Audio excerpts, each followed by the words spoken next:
You are welcome to our channel. Today we're going to be talking about circumcision care, newborn circumcision care to be more specific. If you're interested, then I will see you shortly.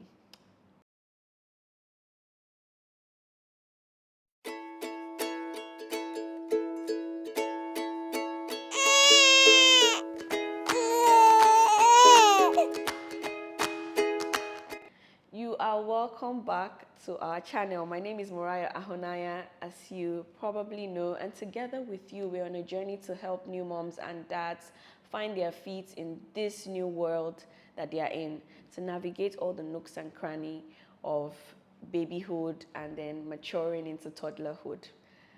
And we've been doing a good job thus far together, I believe. But what do you think? Anyways, today we're going to be talking about something that is very relative to male newborn children, and it is circumcision. I mean, it's not done on all newborn males, but a good number of newborn males experience circumcision and they have no say in it. It's their parents' decisions or it's their lineage's decisions, and that is how it is. So do you think circumcision is necessary? Let's start from there. Do you think you would do it for your own child? Well, I did it for my own child, and it was mainly for religious purposes. But I've realized that there are some pros to doing it as there are some cons. So what are the pros of doing it, medically speaking? Well, it is said that circumcision aids easier and more effortless genital hygiene in males, male children, in male adults. It's easier for them to take care of that old genital area when the foreskin is removed. It also translates to the second point, whereby urinary tract infections, though very rare in males, is even rarer in people who have circumcised themselves or who are circumcised. And the third thing is sexually transmitted infections as well are rarer in people who are circumcised than people who aren't, even though, yeah. Also, the final point is that there are some studies that have shown that penile cancer of that area, the penis area, is way, way lower in people who are circumcised than in people who aren't, even though it's a rare kind of disease. So these are some of the benefits medically of circumcision. The cons, it is a very painful procedure for child or for adult, and for that much pain, it's seemingly unnecessary. Okay, that's really the major con of having a circumcision. The pain, unnecessary pain, going through surgery, and potentials of complications because it's a surgery. Anyways, in Nigeria, circumcision is typically done after the cord of the baby falls off. That's what was done for me and a couple of friends. So they will tell you, we can't do it when your baby is born like the way they do in the abroad. When your baby's cord falls off, you can bring the baby back because they don't want the baby to be experiencing too much delicate spots, if you get what I mean. There's already the cord, which you have to take care of. Then there will now be the penile area. But it's always best to do circumcision for newborn within the first 10 days, according to research, because that time their pain threshold is still kind of lower than other days. My son had his own done on the 8th day, and he still cried a lot. Yeah, circumcision is one of those procedures that tugs at the heart of any mother or any parent. And, you know, it's funny because as he was crying, the nurse beside me was saying, that's his initiation into life. How will he know if he's in real life, if he's not experiencing pain? And I was just like, Mommy, please, please, please, please, please, like, don't tell me that. But yeah, it's a necessary part of life, pain. But there are some things that can help to make the process easier for you, and there's a way to actually care for a circumcision spot, and that's what we're going to be sharing in this video, okay? So pre-circumcision, it would be nice if you feed your baby an hour to the procedure, not too close, not too far, an hour to the procedure. So your baby is still kind of full, But when the procedure is done, your baby is in need of nursing, because your baby may be in need of nursing. Okay? You want to wear your baby a half C. Even if the place is cold, you can take a receiving blanket to cover your baby. But you want to wear your baby a half C because they'll be rolling it up to do whatever they are doing in the abdominal area. You understand? So you want to wear your baby a half C, take an extra half C, take your diaper back, take an extra diaper, because the diaper they're going to go with will be discarded and they will need an extra diaper.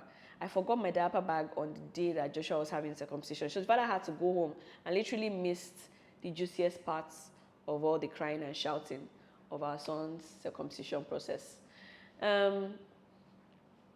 Take Vaseline, a big tub of Vaseline. If you have a pacifier, or if you use a pacifier for a child, you really like to take that along as well. When you get to the hospital, the procedure shouldn't take too long. Ours lasted for about 20 minutes, and I think that's like the average. The child may be taken away from you, or you may be taken with the child to a separate room. I wasn't allowed into the room of circumcision, so my child was taken away from me. And once there, a local anesthetics is applied on the penile area of your child, just to numb the place a little. And then the procedure is carried out. There are 3 methods of circumcision. There's the Morgan clamp, there's the Gumco clamp, and there's the Plastibell device. I wasn't even told all these things. I wasn't given these insights. I just had to go and research on it on my own. And I think the method that was used on our child was the Plastibell method. The Morgan clamp is said to be less painful than the Plastibell method, but I think the Plastibell method is the more common method. So that was the method that was used for our child. And once done, your child is handed back to you for nursing, and you're given a set of instructions on how to take care of the child. Again, please take those instructions as very important, and do not, I repeat, do not joke with them, because your baby's penile life depends on it, okay? So when you get home, some of the instructions that were given to us was that we should not wear the diaper of the baby too tightly, okay? So we were told to make the diaper loose, and we did that. And when you're changing your baby, you want to make sure that you're holding your baby's leg in place so that they don't mistakenly hit the place. Joshua cried a lot after. I think his anesthetics wore out really quickly because he was really crying. So much so that the doctor was like, no child has cried like this before. I even felt bad when she said that. But my son cried a lot. And after that, after he cried for like an hour, we got home, he slept. So the thing makes them so, I don't know whether it's weak, that they sleep a lot.